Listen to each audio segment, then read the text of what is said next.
have witnessed the birth of evil. Are you a giant? Now, the secret behind his madness will finally be revealed. Only a river of blood can bring us together again.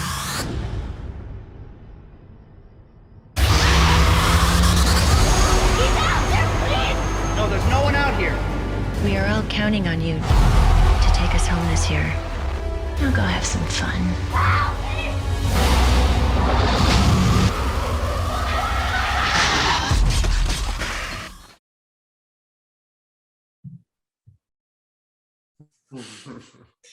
Welcome back, everyone, to the Scary Sci-Fi Sluts podcast. We're your hosts. I'm Kenny. And I'm Brandon. And what are we doing today, Brandon? I'm really excited. We are doing another horror film Halloween franchise in reverse. Last week we did Halloween 2018. So, of course, that means this week we are doing Halloween 2, 2009, directed by Rob Zombie. Yeah, and it's pretty crazy if you think about the time jump between this one and the 2018 one. That's a whole 9 years. And yeah. Halloween, of course, one of the long-running horror slasher franchises of the past 40 years. It's always interesting when a new one comes out, and I think some of them in the middle were like direct to DVD maybe, or limited run in theaters, and then some were theatrical. And it's just, for me, I have a soft spot for Halloween. I kind of said this last time. It's always fun to see the new Halloween coming out, good or not. I'm not going to say anything about this one yet, but yeah. So Halloween 2, 2009, like Brandon said, directed by Rob Zombie. This, of course, is a sequel to his 2007 Halloween reboot, remake. It's kind of both. I say it's mostly a remake. I'm really excited for when we actually do that one, because I think that movie is kind of split down the middle. People either love it or hate it for various reasons, but it's definitely mostly a remake of the original Halloween with some reboot-esque qualities to it. But sticking to this one for this week, Halloween 2 released August 28th, 2009, with a budget of $15 million. So still relatively low, but I'd say on the higher end for horror movies. Why did they do August? I don't know. Weird release date. Yeah, you would think it'd be closer to September, October, but maybe the spots were taken. With a worldwide box office of only $39,421,467, which, if you look at it, typically marketing and stuff for a movie, they say like estimate almost half, so almost double the budget, for example. So if this budget was 15 mil, all things considered, if it cost almost 30 million with marketing, although probably a little less, it's not a huge budget movie. It turned profit, but not that much. As far as ratings go, this one was pretty drastically different from the previous one, Rob Zombie's remake. A Metacritic score of only 35. The average viewer rating on IMDb was 4.8 out of 10. And on Rotten Tomatoes, it got a 21% from critics, so definitely rotten. And then a 45%, give one of these. 45% also rotten from the audience score. Do you any background with this movie? Did you go see it in theaters? Do you have any recollections? This is my first time seeing it. Oh, really? I don't know if I've seen any of the Rob Zombie ones. Oh, you haven't seen the 2007 remake? I don't think so. It's definitely going to be interesting going backwards to notice all the ones that I haven't seen, or if any of them are kind of coming back to me. But so far, nope. No Okay, recollection of this one. that's really interesting because I've seen this one maybe 2 or 3 times. I think I did see it in theaters when it came out. And one thing I noticed a lot when watching it this time was I feel like all my opinions about the movie aside, one thing it did really well was it was paced and kind of the story was written in a way to where you didn't need to see the previous one. You could still kind of get what was going on. How'd you feel about that? I personally felt like this one, you could watch it without any previous knowledge and it would still all make sense. Like the way it's shot chronologically and like everything still definitely makes sense. Yeah, I think it was very fluid and you didn't really need to know what was going on. I think it was one of those movies where you could just kind of throw it on in the background and you don't have to pay close attention because it's just kind of like moving forward in a way. So like there's no small details or anything like that that you really need to pay close attention to. I think there was little things that you could figure out or like look deeply and find out if you were like a big fan, which hopefully you'll be able to shed some light on that. But overall, it was pretty easy to watch. Were there any moments where you're like, I don't really know what's going on? Like, I don't know what they're talking about or something? Most of the White Horse stuff. I think that's all of us. But as we talk about that more, it is interesting watching it if you go back and look at some of Rob Zombie's talks about the White Horse and stuff that he's released about it. Other than that, there wasn't really much that like I didn't really figure out. Yeah. So that's one thing I do appreciate about the movie is especially since we're doing this review series backwards. I think for certain people it can like some of the movies might be a little challenging for some of the listeners if they haven't seen them all, or like if you haven't seen them all, going from one back to another one if they're like direct sequels, which this one is. Some of the things can get a little tricky, but I feel like this is a series where it's like you go into it knowing who Michael Myers is. You go into it knowing who Laurie Strode is. That's all you need to know. People die in between, and that's basically the Halloween franchise. So yeah, it's cool to hear it from a perspective from someone who hasn't seen it before. Yeah, I mean, this movie is like what, their 8th Halloween movie or somewhere in there. So yeah, I want to say we can definitely walk into it knowing what the agenda is. So I guess while we're here talking about some of the behind the scenes stuff like you were mentioning with the White Horse, why don't you give the audience a little rundown of what that whole deal is? Because Rob Zombie definitely wants us to pay attention to this White Horse in this movie. Jesus Christ. He just about shoves it down our throat. Basically, the White Horse was supposed to be a symbol of like persistence and rage and just all around weird psychosis crap that's going on in Michael's head. Yeah, I mean, they show that title card at the opening shot of the movie. It's like, hey, forget everything you know about Michael Myers. Pay attention to this white fucking horse. Like, okay, yeah, Jesus Christ. Yeah, so I barely read that note card when it came on the screen. And then immediately the next scene over, we get the White Horse that he's playing with in the hospital. And so I was like, oh my God.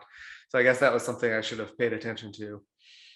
And then, yeah, I guess Rob Zombie has just done interviews where he's talked about it. And he's said that like, really, it was just kind of a use as like a direction for the movie. So like a scapegoat almost of how to get Michael Myers to be so crazy and full of rage. And he said there wasn't really much importance past the White Horse. He said it could have been a fire truck or really anything. What a much better movie that would have been if Mike was just following a fire truck everywhere, just in the middle of the woods. Boom, a fire truck. So that was pretty interesting because he kind of put all this importance on the White Horse to guide his film. But then he says on later, his wife. But then he says later that it really wasn't even important and that he could have done anything. Yeah. So, but of course he had to do his wife because of nepotism. Is that who played the lady? his mom, yeah, Sherry Moon Zombie. She's in every single one of his movies, and this is, you know, going back to the 2007 remake of Halloween, but you know, Rob Zombie loves showing gratuitous violence and nudity in his movies. And in the first one, his mom plays a stripper, but of course, she's the only person you don't see strip and get naked. Everyone else is naked. And all the characters, even Mike Myers in the movie is naked, except for Sherry Moon Zombie. It's like, why cast her in the fucking role, dude? Gotta at least follow through. Come on. Right. All right. You want me to get into some more of the trivia before we go further? Let's run down some of the background stuff first, and we'll hop back into that. So of course, directed by Rob Zombie, who, like I said, is well known for his gratuitous violence, gore, almost like borderline torture porn movies. He's done stuff. Are we watching Saw? I'm surprised he hasn't done a Saw movie, honestly. He's too much torture porn for them, and that's saying yeah, they're like, James Wan's like, no, don't bring him in, please don't. It's too much. But he's done things like House of a Thousand Corpses, which I haven't seen yet. I don't think I've seen many of his movies. I know a lot of him. Of course, he was a musician first, and it's like grunge metal type stuff. Oh God. Is good for if you need a heavy lift. You know, you got to get that last rep. You play some Rob Zombie, and it's not too bad. So House of a Thousand Corpses, he did like The Devil's Rejects. I have seen, I think, most of that one. And then I think there's a sequel to that. There's a movie called 31. All of these movies are just kind of about like shitty kind of white trash.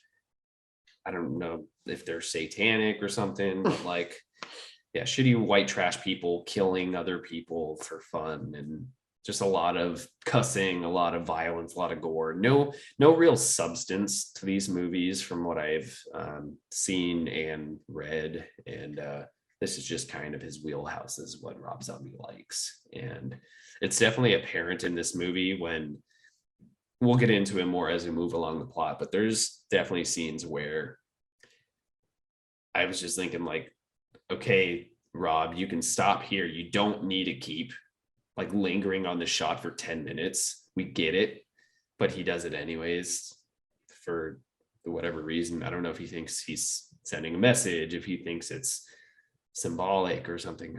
I don't know. But cinematographer for the movie, Brandon Trost. This guy, I was looking him up, and he's done quite a few movies, and it's an interesting portfolio. So outside of doing Halloween 2, he's done things like Can You Ever Forgive Me, which was a recent Oscar nominee. I don't think it won. Maybe it won for like 1 or 2 for Best Supporting Actress or something. It's a Melissa McCarthy movie based on a true story. Is that the one with the letters or whatever? Yeah, she writes the fake letters. I haven't seen it, but I've heard good things. I wanted to see that. Yeah, I heard it's pretty good. Disaster Artist, Neighbors and Neighbors 2, The Night Before, That Awkward Moment, This Is the End, and Ghost Rider 2 were some of his like big name ones. It's really, really interesting choices. Like, I don't know, it seems like he mostly does comedies, and then Ghost Rider 2 and then this movie. How do you feel about the cinematography in this? Well, I can definitely see the relationship between this and This Is the End, because it kind of has like that same dark theme to it, where, you know, it kind of like flashes like bright and dark, and I don't know if you noticed kind of like some of the similarities between that if you've watched This Is the End recently. I haven't seen it recently, but I fucking love that movie. Yeah. One thing I'd say about that is like nothing spectacular when it comes to the lighting department in that one. And really, I've seen some of these movies, and it's kind of the same deal. Just like whatever, just it's fine. Like nothing. Yeah, it's just real dark and yeah. And so yeah, in this movie, it's definitely. I feel like most of the scenes aren't even lit at all. It's like Alien versus Predator Requiem, where the entire movie is just black and you can't see shit. It's similar. There are definitely a lot of light and dark. Like there's a lot of contrast in this movie, which I think is Rob Zombie thinks he's being, an artist or something. He wants everything done a certain way and everything's super dark. And then you have some scenes that are contrasting and whatever. Definitely a big 180 from the Halloween 2018, which was pretty well lit. Yeah. That one, cinematography there's actually like good things to say about the cinematography in that movie. Yeah. Movie was produced by Dimension Films, which is, well known for doing movies like Spy Kids, From Dusk Till Dawn, the Scream series, the Scary Movie series, Death Proof, The Crow, The Mist, Piranha. Yeah, so a bunch of like horror-esque thriller type movies, and then Spy Kids. Spectacle Entertainment Group, which has produced a lot of Rob Zombie's movies, so House of a Thousand Corpses, Devil's Rejects, Halloween 2007 and 31. Tronkus International again, for the international production of the film, and then Maleka Cod was back for this one. Then who do we have in some of these roles? Well, like you mentioned before, we have Sherry Moon Zombie, which sounds like the fakest name ever made up. And of course, she's Deborah top Myers. on the list. Top billing. She got all the monies. Chase Wright Vanek as young Michael.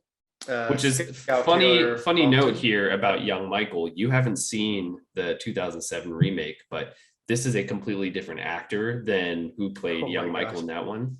And I remember when I first saw this, I was really disappointed that they recast the actor. Apparently the actor, kids grow really quick, and he got a lot taller and maybe lost some weight or something. So Rob Zombie didn't want to cast him again. But that kid, he did a fantastic job playing young Michael in the first one. He was like super scary. He would have these like dead eye stares. And I truly felt like he was going to murder someone in that movie. Like just for funsies.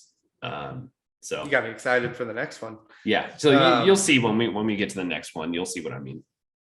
Yeah. And this kid was kind of just a whiny little bitch. Yeah. He wasn't scary at all. Like I said, Scout Taylor Compton as Laurie Strode. Brad Dourif as Sheriff Lee Brackett. We've got Caroline Williams as Dr. Maple. I don't know who the fuck that is. Malcolm McDowell as Dr. Samuel Loomis, who he's kind of got one of those faces that I had to look him up to see if he was in any of the other Halloweens, like the originals. Do you know? No, he was in the 2007 one. Okay. In a much better role, I'd say. Yeah, he's kind of a old school actor. He's been around for a while. His most famous role was in A Clockwork Orange, which is a Stanley Kubrick film. Another thing I've seen him in is, do you remember that movie Doomsday that came out kind of around this time? It was about a pandemic that broke out in the UK, and then the government decided to like isolate it to Scotland. So they built a wall around Scotland and basically told them to fuck off.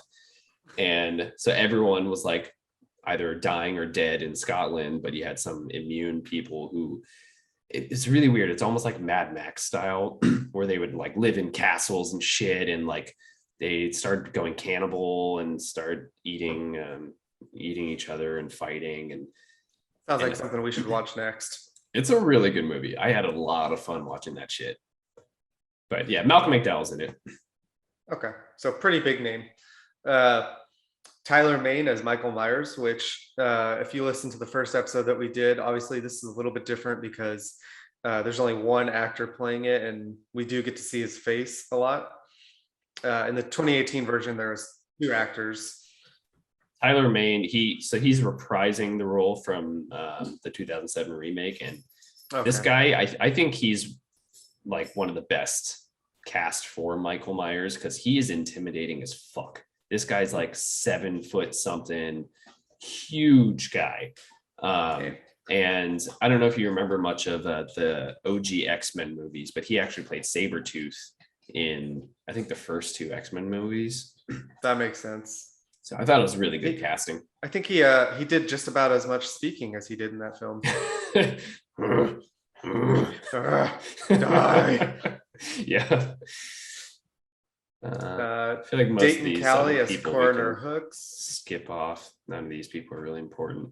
Well, what about Octavia Spencer? She's got a face we've seen in a few films. Yeah, so she's this is, I don't want to say it's one of her earlier roles, but I feel like she wasn't quite as big at this time. This is, late 2000, and she was this right after this point is I feel like when her career really jumped off and she started getting bigger roles and like getting nominations and stuff. And she has a very, very small role in this movie, like 2 minutes, maybe less of screen time.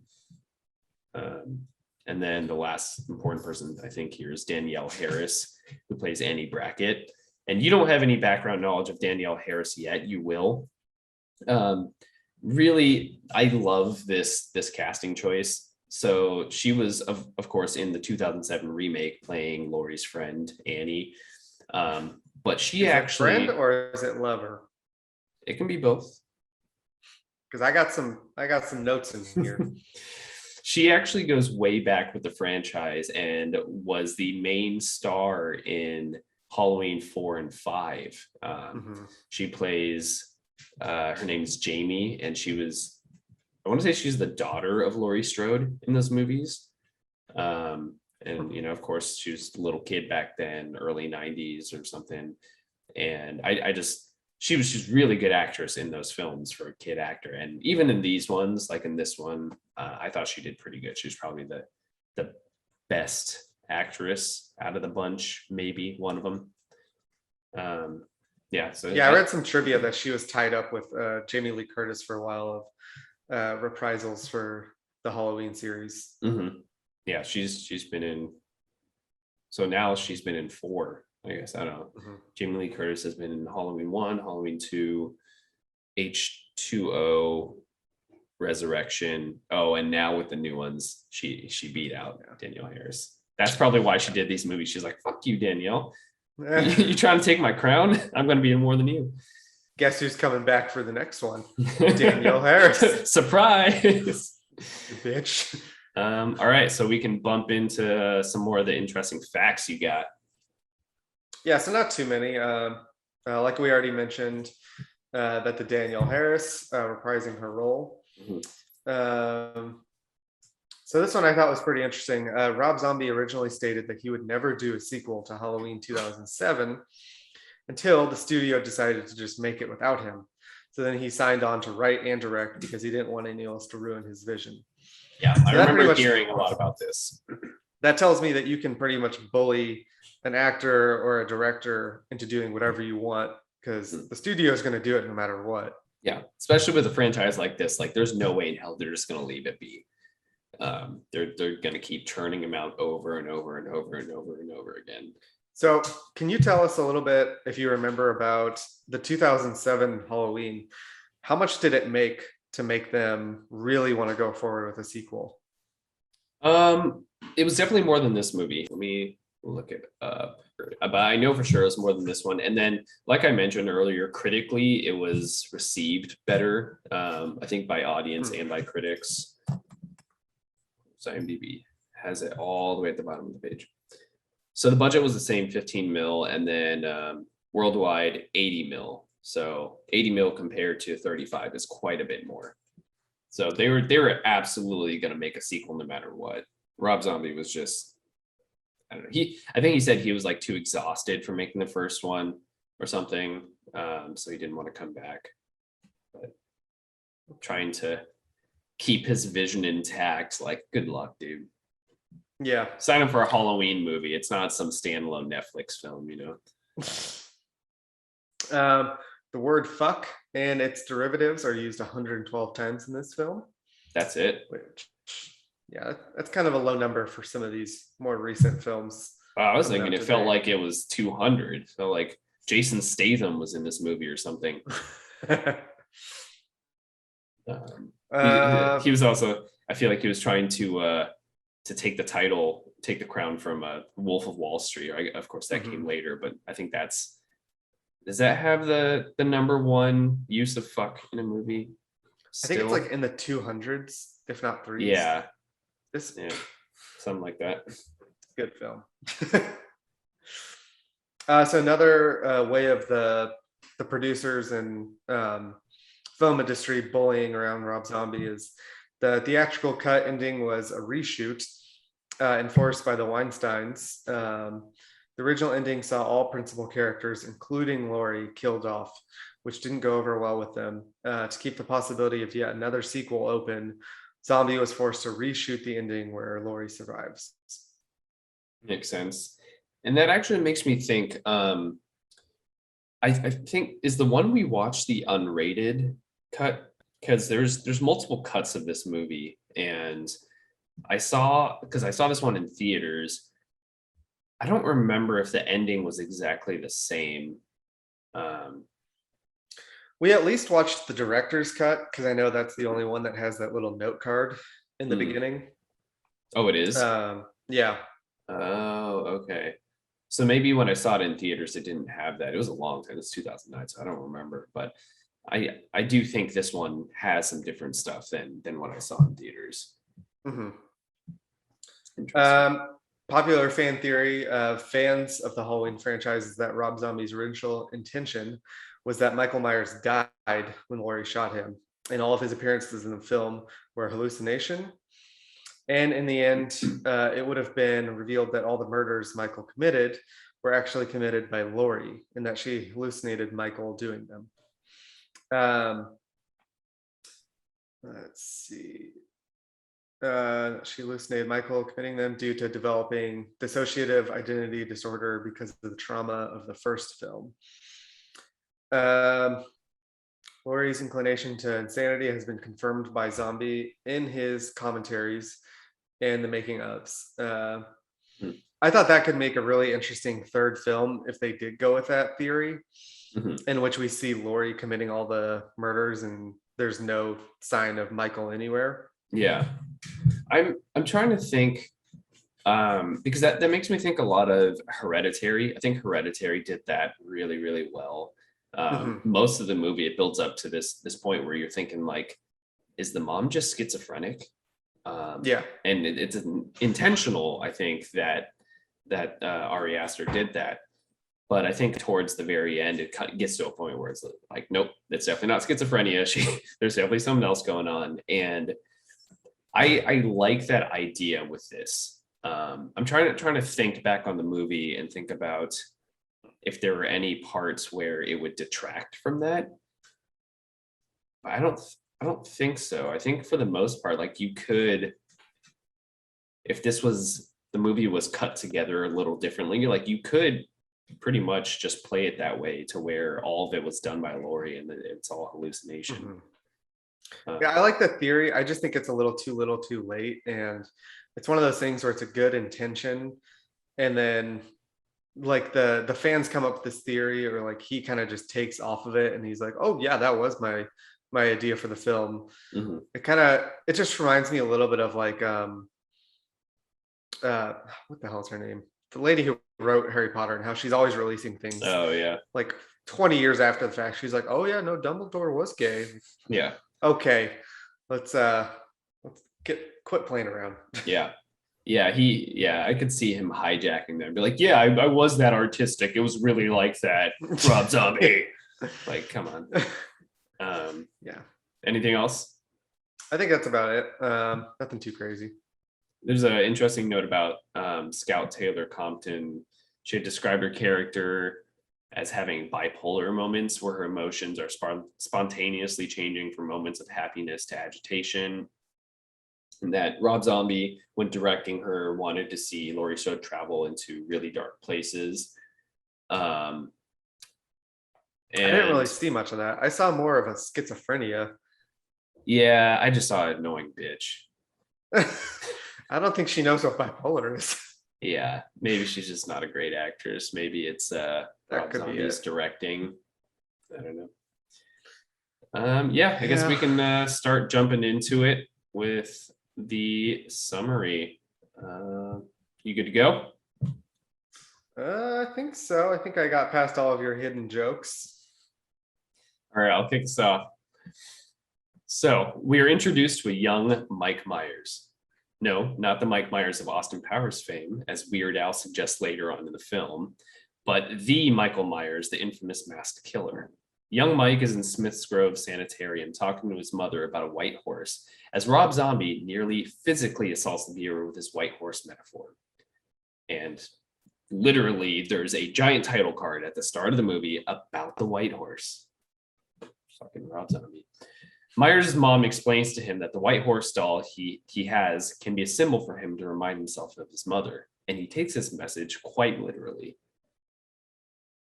Now, before we move on, I think there was a good 10 years where I was confused by the whole Michael Myers thing. You're like, Shrek? Shrek? He's also a killer? Interesting turn of events. Method actor. So we then fast forward to Halloween night, 15 years later, following the aftermath of Mike's brutal massacre in Haddonfield. Laurie, battered and broken, is taken to the hospital, thinking she killed Mike, and ending her nightmare. Much to her dismay, she wakes up in the hospital and finds young Octavia Spencer walking around with her mouth slashed open as Mike peeks his head around a corner to say hello. Myers chases Laurie throughout the hospital and finally corners her and literally brings the axe down on her. So this beginning part, I personally really enjoyed this hospital sequence because have you seen the original sequel, Halloween 2? Wait, what? Have you seen Halloween 2, like the original sequel? No, I did see a note in there that you had said that it was familiar. I might have seen it. The hospital scene where you're outside and it's raining a ton and she's running away, that did seem pretty familiar. So I don't know if that was from the original. Basically, the entire Halloween 2, the original one, takes place in the hospital. It all takes place that same night, and Laurie gets transported to the hospital, and then Mike, of course, isn't dead and then follows her to the hospital. But I feel like that movie has kind of split opinions. It's really good in my opinion, but seeing this opening scene where Laurie's being transported to the hospital, I was like, fuck yeah, are they just going to remake Halloween 2? Is it going to be a direct remake following the first one? Right. Of course it's not. This turned out to be a dream sequence, but I still really enjoyed it. I feel like most of it was pretty well shot, and you know, you're pretty scared for Laurie when Mike just pops up. How'd you feel about the hospital sequence? I thought it was really good. I mean, getting right into the beginning of the movie, seeing all the gore and like coming from Halloween 2018 where it was a little bit more tame and like they had their kills, but it was definitely not on this level of gore. This. Yeah. I loved the attention to detail with like the injuries and her cut wounds. I thought they were all very realistic, and I think just jumping right into it, it felt pretty intense because, you know, we opened right into it, and not having seen the first Halloween 2007, it kind of just was a little bit crazy, like getting right into it. Well, you're in for a wild ride. Yeah, I thought it was pretty cool. Like, you know, having the benefit of going backwards, it was pretty fun.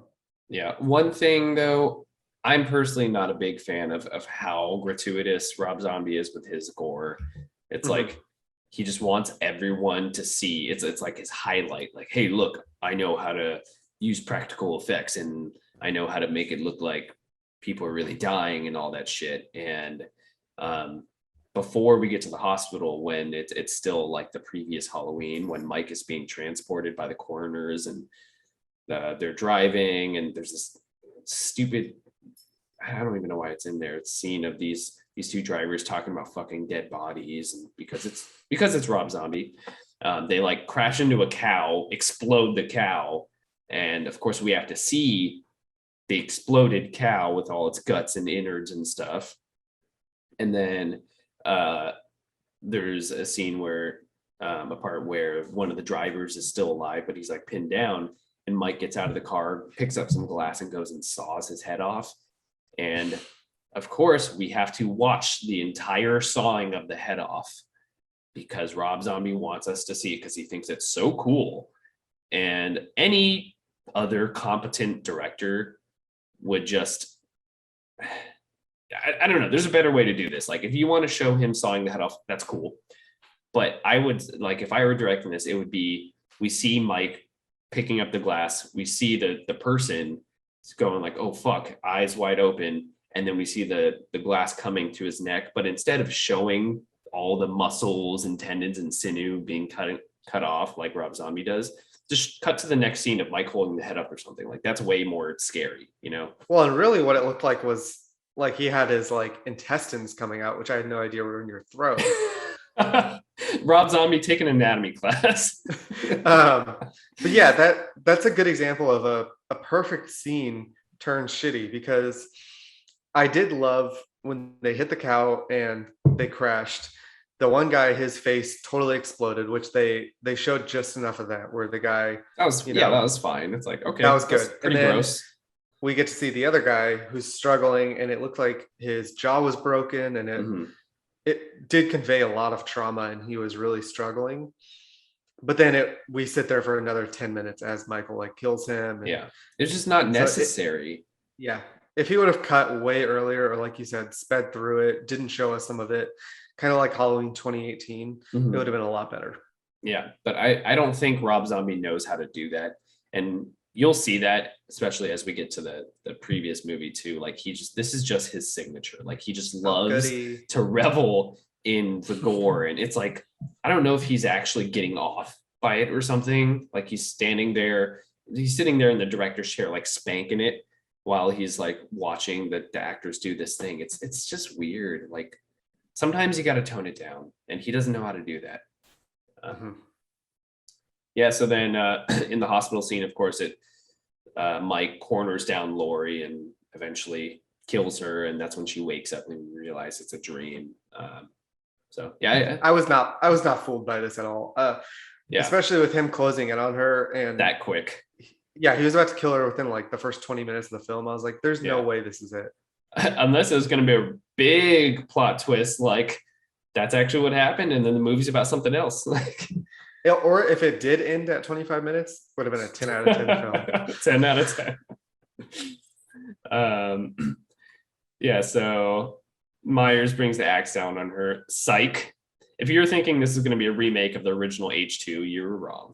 We fast forward to the present, where Laurie is living with her best friend Annie, who survived Myers' onslaught the previous year, and her father, Sheriff Brackett. Turns out that Myers, presumed dead after Laurie shot him last year, has been missing since that night. This causes a fear to linger in the Brackett household, and Laurie frequently has nightmares or maybe strange visions of her connection with Myers. So I feel like when we jumped forward to this and we found out that it was a dream and that it was a year later, I thought that was really stupid, because I don't feel like he would have taken a whole year to come back.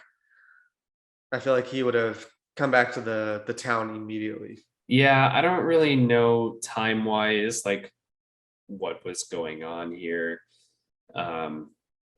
Because, it took an entire year for him to slowly chamber his way back to Haddonfield. And well, they kind of made sense of it later in the film. Like, I think one point when the ghost is talking to him and she's like, okay, it's time to go back. Kind of like she's like checking her watch, looking at the calendar book, like, wait, we're too early. You got to slow down, Mike.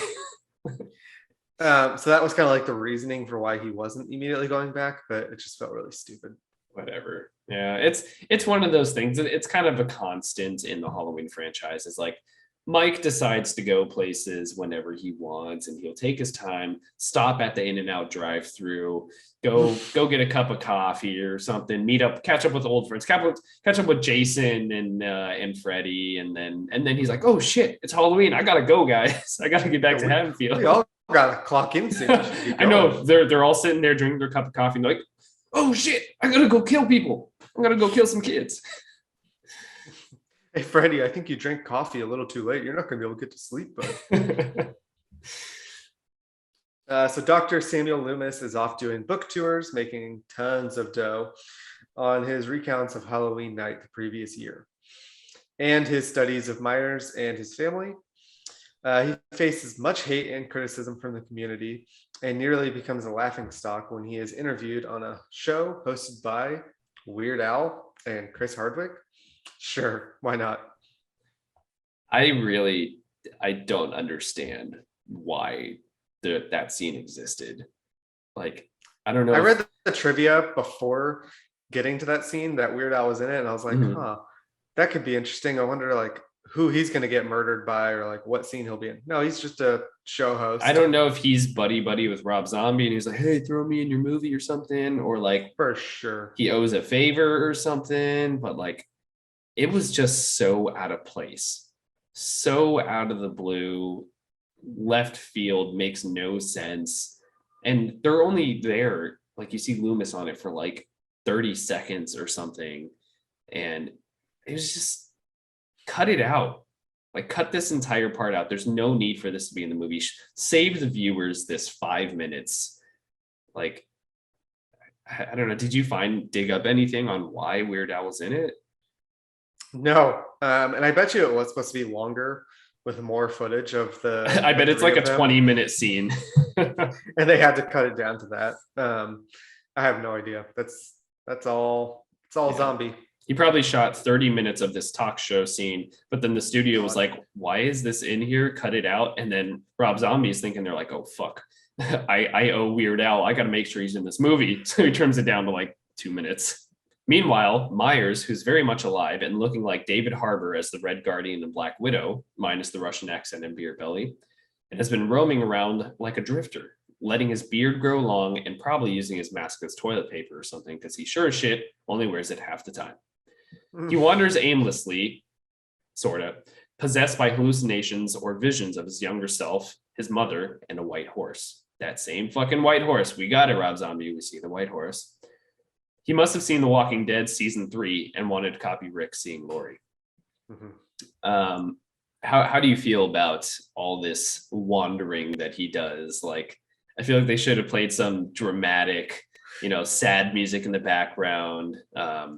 This makes me think of I don't know if you remember, but in season 4 of The Walking Dead, where the governor, he goes on his like epiphany mission after he fails to take over the prison, and he grows out his long beard and he's off venturing into the wasteland and comes across his family, and we kind of see like this redemption arc in the governor, and there's this great montage where he's like, we see him roaming around and he's got nowhere to go, he's on his own, and they play The Last Pale Light in the West in the background, and this reminded me of that. I was thinking like if they played that song in the background here, would have been really funny, just to like, oh, come on, Mike, cheer up, you got this, like you're not alone, you've got family.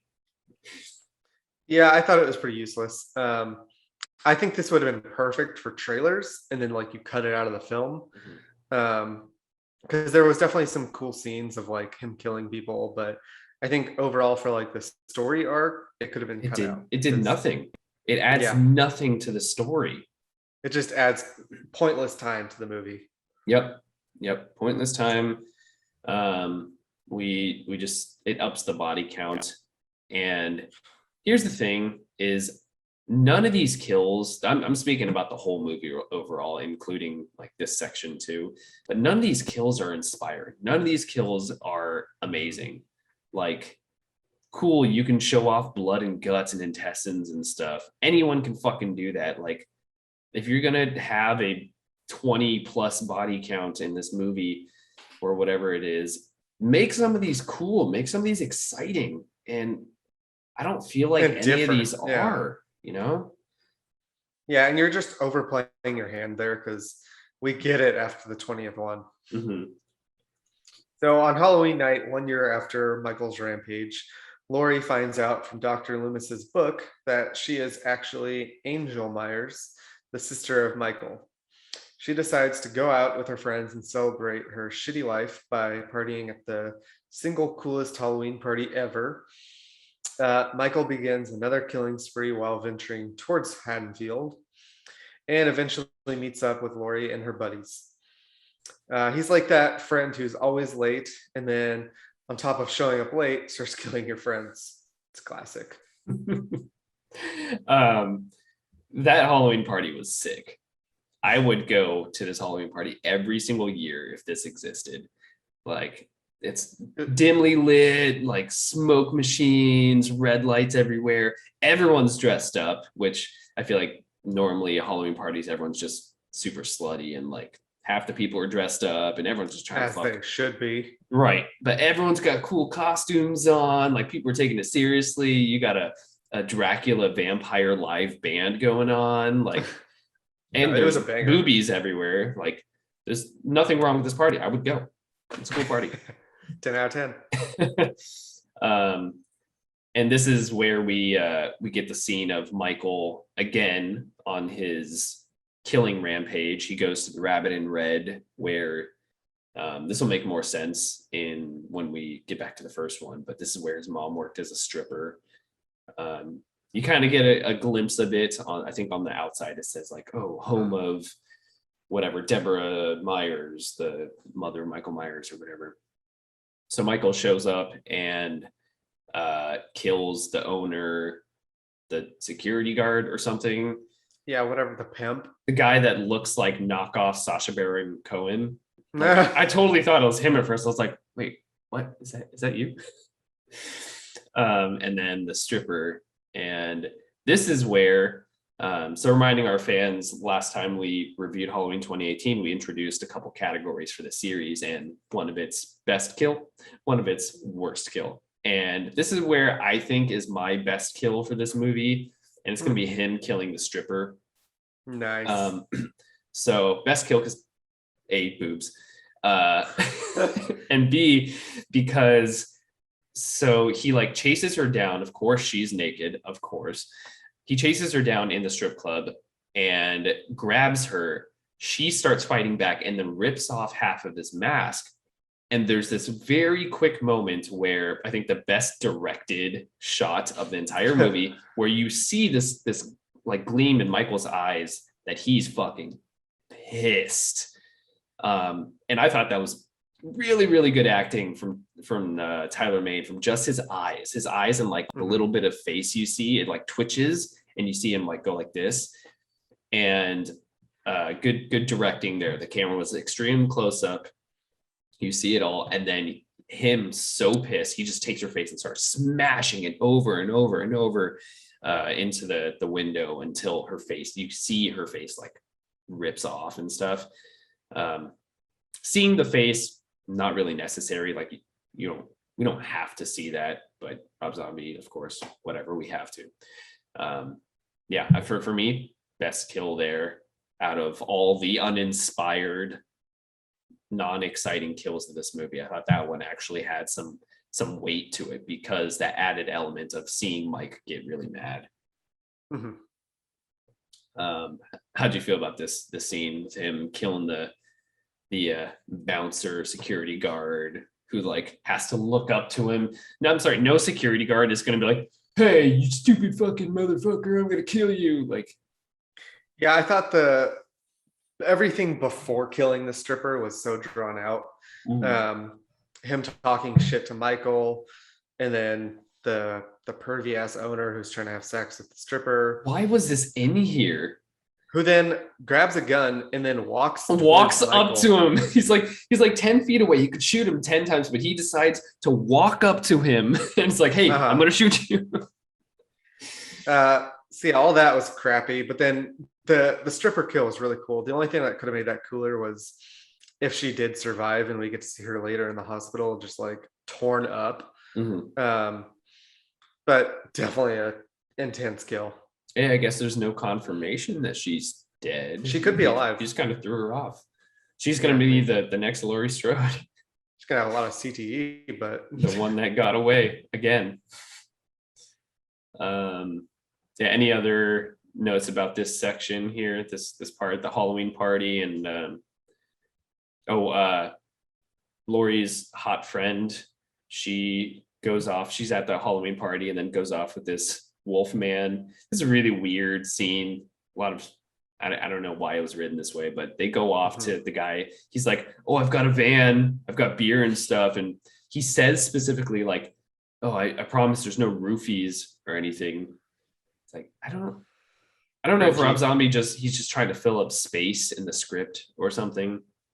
But so they go maybe back. It was another pressure thing where they told him it had to be an hour and 45. Or... It's like, shit, I got to drag this out. Yeah. So they go back to the van and then they're about to fuck. But then the wolf man says, oh, wait, I got to pee. Don't go anywhere. So he goes out and pees. And then her slutty friend is like, oh, I didn't tell you that I wasn't into waterworks or something. It's like, okay, all right, whatever. It's a slasher movie, sure, we'll take it. And then the guy goes out to pee, and then all of a sudden Michael appears out of nowhere and kills him. And one thing I wanted to note about this part was throughout the movie there's been a lot of weird slow-mo stuff, like especially when Mike's doing his killings. I don't know if you've noticed this, but like it's like it'll 20 seconds stutter into the kill. Yeah, and then all of a sudden it'll start stuttering. He like shoots it at 10 frames per second or something. I think he's going for some dramatic effect, but it makes no sense. It doesn't add anything to it. It's not dramatic at all. But he does this all throughout the movie. And then right here, I noticed it specifically when the Wolfman's standing there peeing and Michael just like stutters in and then whoosh, it's like, it's just really weird. Yeah, I didn't know that you could screw up slow-mo. Well, it's because what I think he's doing is it's like a camera technique where I think he's shooting it at like 10, 12 frames per second or something, and then speeding up the footage so it looks like he's moving faster, but it's like stuttery, jittery. It's a weird effect. I can see it working in certain contexts, but not this one. I think Rob Zombie just thinks he's cool. And then he goes and kills that friend in the car. And this probably is my worst kill of the movie.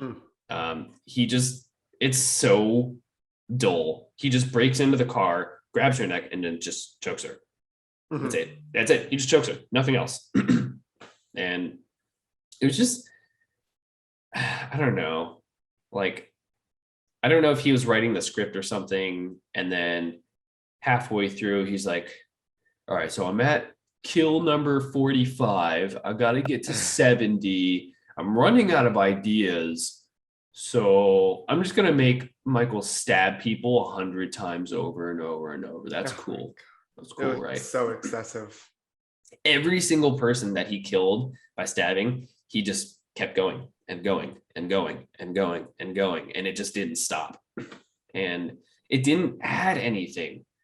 That's my biggest thing. It's like, why? Like, have it, if you're going to do that, have his mom standing behind him or something and saying like, oh, keep going. Like, they're not dead, keep going. Like, but it just happens for no reason. And I don't get why these kind of like little decisions are easy for us to come up with, but then the directors never figure it out.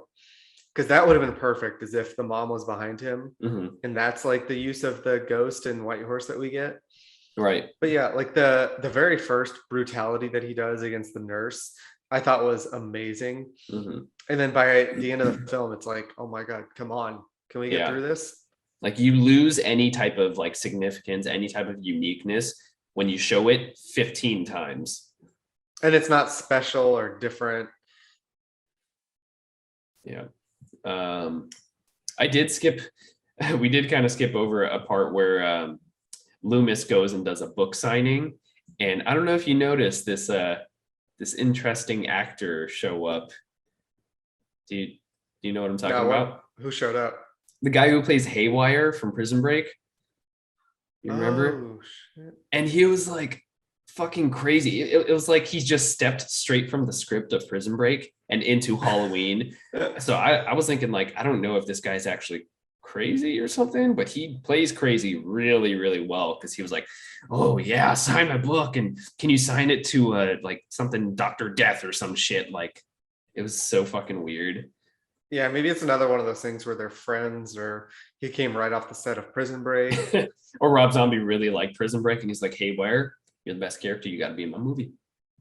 You were killed off unfairly. So after killing one of Laurie's friends at the party, Michael makes his way back to the Brackett house and kills Annie. He like literally teleports because in one shot he's at the Halloween party. I don't know if the Halloween party's right next door to the Brackett house or something, or if he had to catch a cab. Did he go by helicopter? But he just miraculously appears at the Brackett house. So he kills Annie. Then Laurie comes back to the house and sees the bloodshed, gets her other friend killed, and then runs out into the woods with Mike slowly shambling after her. He eventually catches Laurie and brings her to some stanky ass shed that is probably somebody's outhouse. Sheriff Brackett and his deputies surround the outhouse and call for Myers to release Laurie, but get no response. Stupid. I know. He's like, bro, I'm not coming out. What are you talking about? Y'all got guns. My hands up. He's like, I'm holding a knife. I can't drop it. Like, what are you thinking? Stupid. Loomis sees this happen on TV and miraculously teleports to the scene. Teleports. So they're all neighbors. Him and Mike must have went to the same like magician school or something. They learned how to teleport places. Because it's literally like the way it's shot. It seriously looks like the police surround the outhouse. Loomis sees it on TV, and then the police are in the exact same position. Nothing else has changed. Loomis appears at the scene. Like, it's really bad editing. So he teleports to the scene within seconds. Then he sneaks past the police barricade and enters the shed, attempting to atone for his blood money fortune by saving Laurie. But Mike has other plans for him. So let's dig into this a little bit, because so to start off, the reason why I wanted to know if she's a lesbian is because did you catch when she's like holding her body in the room and she keeps calling her baby? I didn't think that was a lesbian thing. I think it was just more like, I don't know, my friend, my baby. You know, I call you baby all the time, right? All right. Well, it just seemed weird. If I found you dead and sliced up, I'd be like, baby, no, baby girl, no. I didn't think it was that weird. All right, and then also going back to them teleporting, like it did just seem like there was supposed to be 10 more minutes of like story, and then they cut that out, and so he forgot to like come up with more excuses for why he got there so fast. Yeah, I definitely think there was stuff cut out. Hopefully, I'm putting faith in Rob Zombie that hopefully he realized script-wise and shooting-wise, oh, it looks like it'll feel like he just teleported there. Maybe not. Maybe this is exactly what he had in mind. I don't know. Yeah. I think my least favorite kill might have been, it's similar to yours in the fact that when he kills their friend downstairs, he kind of just chokes her as well. And it wasn't really... No, he doesn't choke her. He fucking WWE suplexes her onto a table then does his 18,000 stab thing. Oh, okay. So fucking lame. What else did you think about this scene though? I actually kind of liked how he shot Mike killing Annie. So one outside of the stripper pulling off the mask, another single good scene in this movie is when Annie, she's in the house, doesn't know that Mike's there. She's in the bathroom, shuts the mirror, and you see Mike in the background. And I feel like most horror movies, they like play some loud, scary music to make it like a jump scare, or like zoom in on him to make it a jump scare. And Rob Zombie chose not to do that. So this is the one time when I feel like Rob Zombie showed some restraint, and it did good. Good job, Rob. Sometimes restraint is what you need. So I feel like I don't think there's any music playing in the background. You just see Annie standing there in the bathroom. Mike's in the mirror. We see him, but she doesn't see him. And there's this like slow tension buildup to where after a couple moments, Mike's still there. Eventually, Annie feels a presence and she slowly turns around, and you see this look on her face like, oh shit, I'm dead.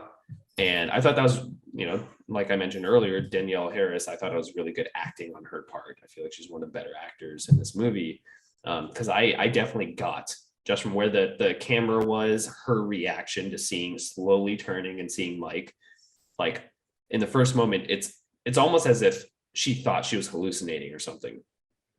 Like you don't see fear, you don't see, like anger, anxiety, anything. You just see kind of confusion. And then it slowly turns into fear and realization. And I thought that was like really, really well done on her part. So props to you, Danielle Harris, for doing something great in a shitty movie. Do you feel like there was way too much blood though with the bathroom? It looked like he painted the whole room. Yeah. So Mike with his crazy antics, like we said in the last film of him carving out the guy's head for the jack-o'-lantern. What he did was he sliced up Danielle Harris 18,000 times. Then he's like, la-di-da, dip my fingers in her blood. I'm gonna smear it on the walls. Take a paintbrush, flick it everywhere. Mike. It's just classic Mike. He's artistic. Yeah. He's like, I'm going to sell this in an art studio for thousands of dollars, guys. Don't worry about it. Calm down. Yeah, but I do like the scene and how we don't see him killing Annie until later when Laurie shows up, and then we see like little snippets of it and see kind of like flashback mode of how he did it. Okay. I liked it. So to round it all out, Myers then slashes Loomis 1,000 times and then stabs him another 1,000 times just to make sure. Just checking. The police see this and then shoot Myers down with a sniper, causing him to fall back down onto various sharp tools that were there for who knows why. Death trap spikes and shit everywhere. As he falls down, Laurie grabs his knife and repeatedly stabs Mike, finally killing him. She exits the shed wearing Myers' mask, looking ridiculous as hell, drops to her knees, and then pulls the mask off. We then see Laurie sitting in what looks to be Smith's Grove Asylum, where she slowly tilts her head towards the camera and smiles as credits roll. So this last scene, this showdown, the standoff in the outhouse shed, what are your feelings of this? I mean, it definitely felt rushed. Them shooting him and then him falling back into the spike. It was just kind of like a really quick death and ending. There wasn't really like a fight between the two. Mm-hmm. I didn't really think it was cheesy, her wearing the mask. I thought it was kind of cool. But then she took it off. So she should have kept it on. Or again, that's where he should have cut and left open-ended, like maybe there's a third one and then we could have explored more of that. Well, I actually think going back to talking about the different cuts of this movie, if I remember correctly, the cut I saw in theaters, I don't think she took the mask off. I think she kept the mask on. Maybe I'm wrong. If someone knows better, leave it in the comments, but I think that's what happens. Like, I'm not sure. Yeah, because then it felt weird and she just took it off and then snap right over to her sitting in the insane asylum. Yeah. But yeah, this whole part with I do like the confrontation between Loomis and Sheriff Brackett, where Sheriff Brackett, he's like, I really want to fucking kill you. Like, you got my daughter killed and you got Laurie presumably killed. And so Loomis is just like, I want to help. I'm here to make things right. And he sneaks past their barricade and runs up to the shed. And what'd you think about him running past the cops? And you could kind of see it in the background of him, like that was pretty funny. That was pretty funny. Unintended comedy, I think. But then his actual showdown with Michael Myers, I just feel like there was no payoff. Like, it was just, you got nothing out of it. He shows up, Michael, let her go. And then I think slash. Mike's mom says like, oh, it's time to come home or something. And then just needlessly kills Loomis. Like, there's nothing you get out of it. Mm-hmm. And yeah, I just think this entire movie, Loomis's character is just so wasted. You get nothing out of his character. You get nothing out of his death. His redemption of trying to go in and atone for his wrongdoings is just, there's no satisfaction out of it. I feel like for his entire character arc, if you can call it an arc, was just pointless. Yeah, I think if we would have drawn out anything, this would have been the time to do it. To give them an extra 5 minutes to go back and forth. Like maybe Michael actually comes to and he can like reason with him, or like, you know, them having to actually struggle. And then if they would have cut out some of the other brutalities, now would have been a good time to really amp it up and kill Dr. Loomis. Yeah. Well, I think again, maybe I'm giving too much, putting too much faith in the director, but there's a scene in the end of the Halloween remake where they do have a showdown. Him and Mike at the very end, and Michael almost kills him. And then there's actually another cut where Michael does kill him. So I just thought, like, if he's doing this again, they're having another standoff, do what you did last time, but do something different, make it better. And he just failed to do that entirely. Like, when we go back and watch the other one, you'll see what I mean. There's actually tension in that moment. Like, when I first watched it, I was like, oh shit, I don't know if Loomis is going to die or not. Like, I actually believe he might die. But then in this one, there's no tension. There's no like anything. There's no feeling with this part. With Loomis dying, like, I don't give a fuck. Like, in the end of the first one, the remake, I actually would care if Loomis died in that moment. Like, I actually had feelings towards the character. In this one, I'm just like, yeah, whatever. Just stab him 18,000 times like you do. And he does, of course. I just felt nothing. And it's just such a waste. Yeah. Yeah, so that wraps up the movie. Any other things that we skipped over, parts that we didn't get to talking about that you want to bring up? I'm trying to pull it up right now to see. I guess some of my other notes that I had, just kind of going back to some of the like unnecessary crap that they put in this film, was like the pervy paramedic, the other paramedic who smokes a cigar for fun. Like, who the hell? Wait, which guy? The driver of the paramedics. He had like a cigar in his hand. Said he smokes it for fun. Yeah, like, who just smokes cigars like in their free time like it's a cigarette? I feel like there's older people that do that. That's just weird. So remind me, what was your best kill?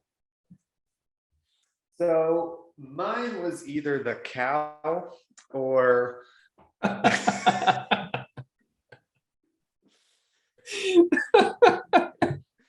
it was pretty straight to the point. If that tells you anything about this movie, the cow in the first opening minutes of this movie getting hit by a car, best kill.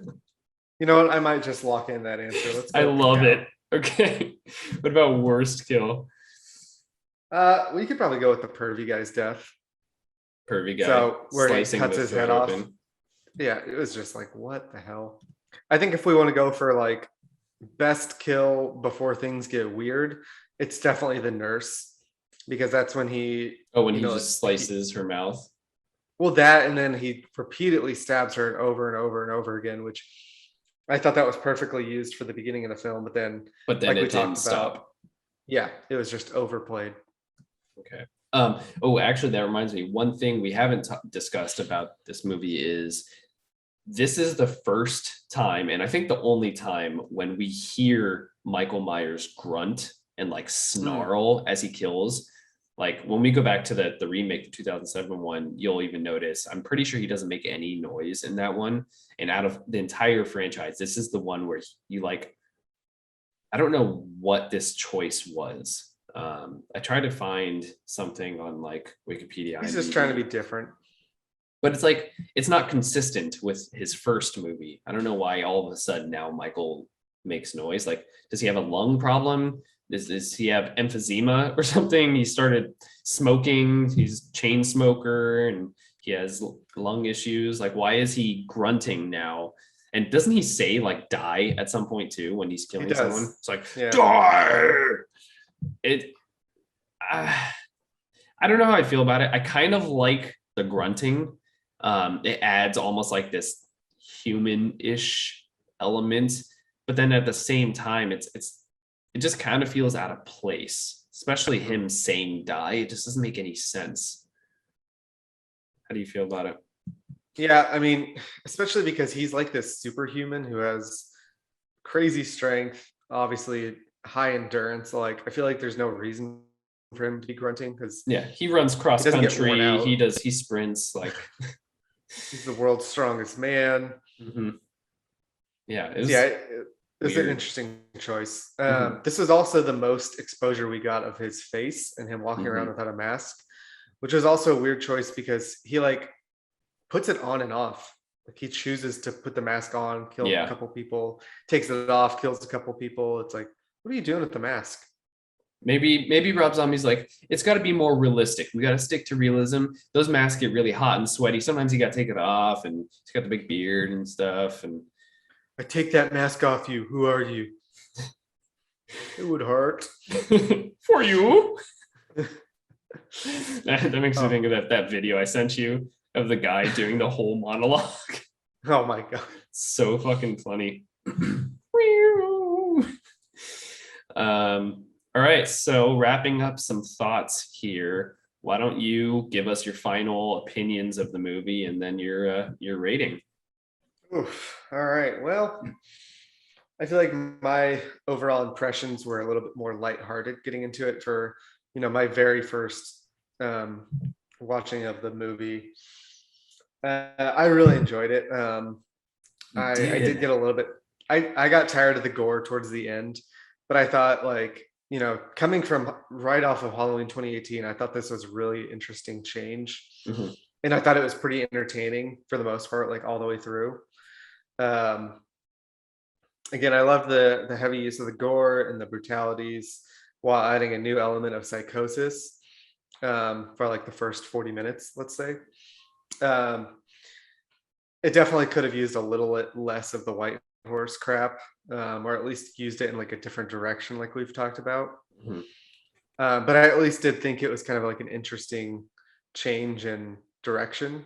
Yeah. So I kind of gave that to him. I was like, all right, well, that's just your way of portraying this. So let's roll with it at least. But overall, I thought it was pretty good. I thought, it's definitely something you could just throw on. I would definitely recommend trying it out this way of doing number 2 first and then go watch number 1, because I thought it helped keep me interested, not remembering like anything that happens in the first one, never even seeing the first one. So I thought it was pretty good. You don't feel like you missed out on anything crazy because you didn't see the first one yet, right? Nope. Yeah, I do like that about the movie. Yeah. So overall, I gave it a 7. 7 out of 10. Yeah, what do you think? Yeah, you were way more generous than I was. I gave this movie a 4 out of 10. Before watching it this time, I think I held this movie in much better regards in my memory. When I saw it in theaters, I was like, okay, this is a pretty unique take. It definitely didn't go the way that I thought it would. And there's some really cool story elements here that I don't think we've seen before in the Halloween franchise. So yeah, seeing it in theaters for the first time, I was like, oh, not bad, pretty good. I probably would have given it a 7 or so at the time. But then watching it this time, I just could not get past so much of this movie. Like, again, like we've said already, Rob Zombie knows no restraint. He often has something interesting. He will put something interesting in, but then he just shoves it down your throat, just beats it into the ground to the point where it's no longer interesting. Starting at the very beginning of this movie with the white horse thing, what a cool concept. Like, I do like it. Remove the fucking title card. You don't need to literally spell it out for us. Well, apparently they did, since he had to add this later. It just, we see the white horse enough in the movie. We see his mother wearing white with a white horse with young Mike throughout the film. That's enough. I would have even, cut some of that out, intersperse it more in like shorter spurts throughout the movie. But like, I do really appreciate him taking this like psychological aspect, like you said. I think that's what makes the movie stand out from the rest. I think it's a very unique spin.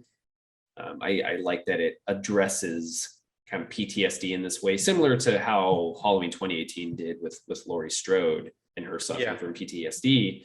And I think if the film was better made and better edited, we could definitely see it as a complete, like almost art housey type film where the entire thing is Laurie Strode. It was just her. Michael's dead, and it was her doing all the killings, her just suffering from psychosis and PTSD and personality disorder. And I think that would have been a much better film if someone else had made it that knew how to do something like that. Like if Ari Aster stepped behind the camera and did it could have been way better. It's an interesting or M. concept. Night Shyamalan. Yeah, except he would do some like twist ending where, we think Laurie Strode was suffering from, borderline personality disorder, killing all these people, but actually it's Dr. Loomis dressed as Laurie Strode or something. I was about to say it's Dr. Loomis or someone. Yeah, it's Sheriff Brackett doing it. So yeah, I think there's some interesting concepts. Rob Zombie just doesn't know how to handle these interesting concepts. I think he's like Michael Bay, to where he's like, oh, I got this really cool idea, and then we're just gonna add this, and this, and oh, that's cool. I'm gonna bring it all in, and then it just turns into a shit house. Yeah. And the acting, like nothing was spectacular about the acting outside of a couple moments by Danielle Harris. I thought were really well done. I thought the sheriff guy was a pretty crappy actor. He was okay. I didn't mind him. He's just trying way too hard with some of those scenes. Yeah. He was going for the Razzie. He was trying to get the the Razzie Award. Nothing to call home about story rise or acting or, like I said, cinematography. It was pretty dimly lit. Nothing looked really clean. Nothing looked spectacular. Oh, I was just gonna say, if you stripped all that away and kind of went back to your first theatrical viewing, does your score go up at all for the ratings that we have? No. No. Yeah, I think when I first saw it, I was just like, okay, I like this interesting take.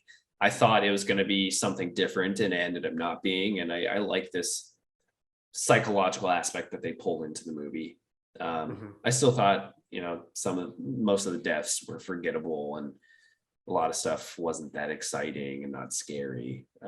But I think I gave him more props in my memory just for that twist. But now, having seen, lots of horror movies, having seen very good ones and very bad ones, this movie is not a horror movie.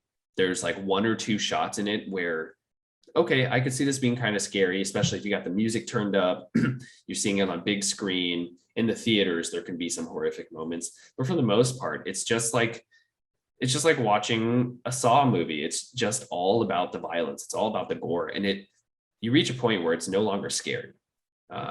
And I think that's due to Rob Zombie's lack of restraint and his obsession with showing too much. Like it must be some type of fantasy thing for him. He must get off by it. Like it's not scary. And the kills were so uninspired in this one. After seeing some of the, pretty fun, pretty exciting kills in Halloween 2018, this is such a step down. And I don't remember much of the kills from the 2007 one, but I hope it's better than this. So fingers crossed. So my best kill was the stripper. My worst kill was the hot friend in the car. And 4 out of 10 is my overall. That's all I'm going to give it. I think that's all I've got to say about it. It's a passable one. If it comes on TV, like you mentioned, if it's in the background, you're doing something else, sure, it's fine. But this is not something that I would sit down and be like, hey, let's watch Halloween 2. Like, no, not the original one. Yeah, no, and maybe that's one of the reasons why this is one that I don't own. I own almost all of them, but not this one. Interesting fact about that. So some of the times that we watch these movies, Kenny and I, we have to rent them from a service. And we both, in fact, happened to be watching last night. And so he kicked me off of my version. Oh, I didn't know you were watching it at the time. Wait, you can't. So you can't view on 2 different devices? No, it's so stupid. Wait, so when did you watch it? So I got 45 minutes through last night, and then this morning I had to finish it. I thought I was so confused by that because you told me much earlier in the day that you rented it. So I was like, oh, he's probably watching it right now. And then when I went to watch it, it was on Vudu. When I went to watch it, it said 45 minutes. I was like, oh, weird. Did you like go back to look at a scene or something? So I'm like, okay, I'll start from the beginning. And you didn't text me to tell me or anything. No, I was like, oh, well, I guess that's it for me. Damn, so you got up way early today to finish that, huh? Oh, yeah, it was fine, though, because I took Allison to work. Wait, why'd you take her to work? What's wrong with her car? We only have one car. Oh, because you don't have your truck anymore? I do, but I'm going to drive the car today. Yeah. All right, well, that's I think pretty that's much it. Yeah, this is one you can skip. Or don't. Or if you're fresh to the series, maybe you want to pop in and start with this one like I did. Yeah, and then maybe things get better. Maybe. Well, that's all I got for now. Anything else you want to add in? No, that's pretty much it. Go check out our other movie. Hopefully you're watching the Halloween 2018 before you watch this one, and you're going through with us backwards in reverse. So review in reverse. Yeah, watch it on YouTube. Check us out on Instagram, Facebook, and Twitter, Podbean, wherever else you can find us. Yeah. Leave a like, comment, subscribe. Yeah, we need some more subscribers. Let's see, let me see what our views are at for the Halloween 2018 review. Shout out to India, you're our biggest fans. Yeah, we're getting a lot of views from India, surprisingly. Our Blade review, for whatever reason, 211,000 views. I don't know why. And then our previous Halloween reviews had 19 views, which is pretty good for just being posted for a day. And yeah, if you ever have the time, I really like YouTube videos and podcasts where I can sit down and just, walking the dogs, doing laundry, whatever, doing chores, and I can just listen to something consistently in the background and not have to play another episode and find another episode. And so our reviews are a little on the longer side, but I think it's good for that. Or like the morning commute, you just plug it in, listen, have a good time, and subscribe to us, like the videos, leave a comment. It means a lot. And eventually, if we get to a point where we can start doing some monetization, if we do a Patreon or something, we will put out more content more consistently. We will sell out very quickly. Oh yeah. Disney makes an offer. Spotify. Yep. But yeah, until next time, thanks for tuning in. Stay scary and, of course, stay sexy. That's right. On August 28th, Evil is here. It's walking amongst us. Michael is more evolved. Rob Zombie Not strong enough. completes his extreme vision of a terrifying legend. Kill her, baby.